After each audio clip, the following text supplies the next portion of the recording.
Hello मेरे प्यारे दोस्तों, कैसे हैं आप सब। मैं आशा करता हूँ आप लोग बिल्कुल ठीक होंगे। तो यह कहानी जो अभी आप लोग सुनने जा रहे हैं, यह एक सच्ची घटना पे आधारित है। तो आइए कहानी को शुरू करते हैं। पूस की रात, हल्कू की आखिरी रखवाली। भूमिका पूस की महीना यानी मौत जैसी ठंड। उत्तर भारत के वह छोटे से गांव बेलनपुरा, वहां सूरज ढलते ही सन्नाटा पसर जाता था। लोग कहते थे कि गांव के वह पश्चिम छोर के खेत में मिट्टी नहीं, इंसान की चीखें दबी हैं। पर हल्कू वह एक लाचार किसान था, जिसे भूत प्रेत से ज्यादा भूख और लगान का डर सताता था।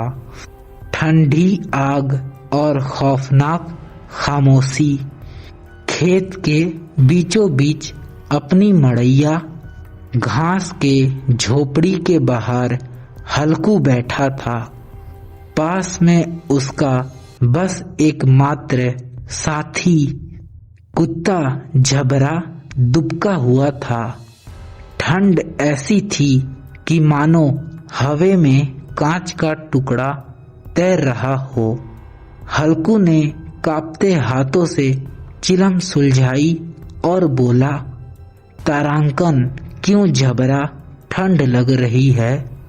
कहा था घर पे रह, पर तू तो जैसे मेरी परछाई ठहरा। झबरा ने कूं किया, पर अचानक वह सीधा खड़ा हो गया। उसके कान तन गए और वह अंधेरे की ओर देख के गुर्राने लगा।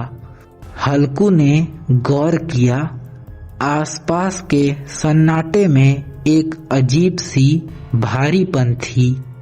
झिंगुरों की आवाज अचानक बंद हो गई थी।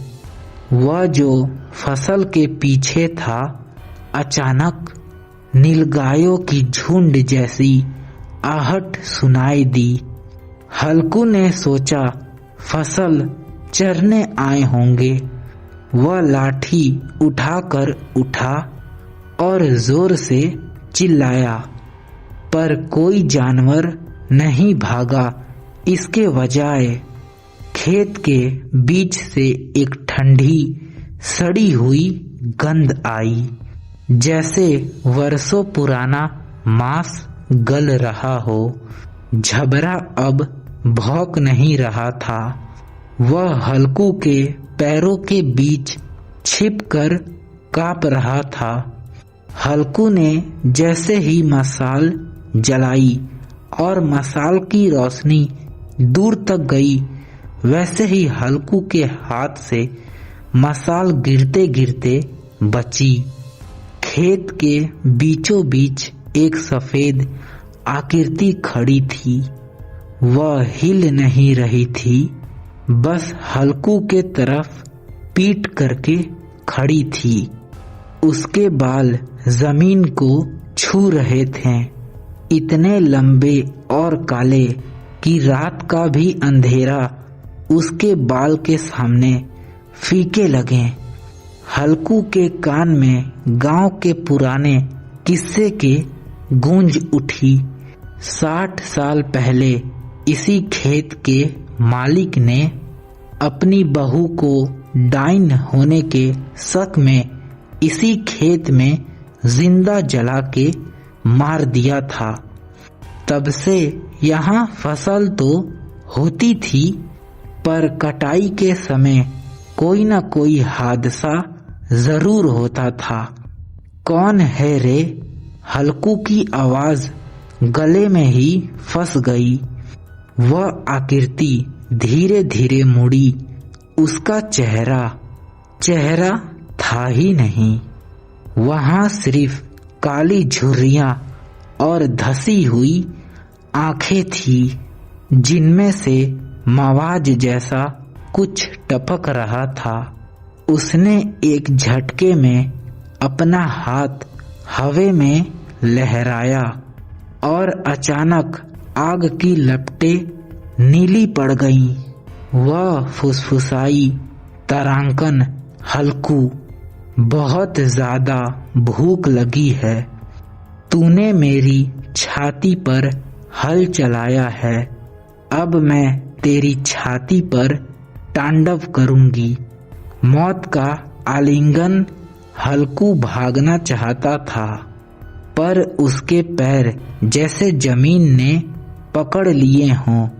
उसने देखा मिट्टी से सड़ चुके हाथ निकल रहे थे जो उसके टखनों को जकड़ रहे थे। झबरा ने उसे बचाने के लिए वह साए पे छलांग लगाई, पर हवा में ही झबरा का शरीर पत्थर की तरह जम गया और धड़ाम से नीचे गिरा। वह मर चुका था। हल्कू चीखा, पर आवाज बाहर नहीं निकली। वह औरत अब उसके गले से लग गई थी। उसकी सांसें बर्फ से भी ज्यादा ठंडी थी। फिर उसने हल्कू के कान में कहा, आज की रात सबसे लंबी होगी और आखिरी भी। सुबह का मंजर। अगली सुबह जब उसकी पत्नी मुन्नी खेत में पहुंची तो वहां का नजारा देख उसकी चीख निकल गई। पूरी फसल हरी भरी थी, एक पत्ता भी नहीं टूटा था। हल्कू अपने मड़ैया के पास बैठा था, बिल्कुल सीधा। उसकी आंखें पूरी तरह सफेद हो चुकी थी और खुली हुई थी।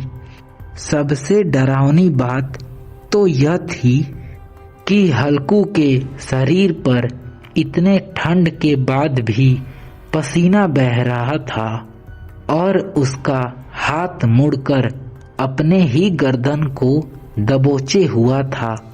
गांव वालों ने जब हल्कू को उठाया तो देखा कि उसके नीचे का मिट्टी बिल्कुल सूखी हुई थी, लेकिन उसके पूरे शरीर पर मिट्टी के छोटे छोटे गीले पदचिह्न, पैरों के निशान थे, जैसे कि कोई उसके ऊपर नाच रहा हो। आज भी वह गांव में कोई पूस के रात में घर से बाहर नहीं निकलता।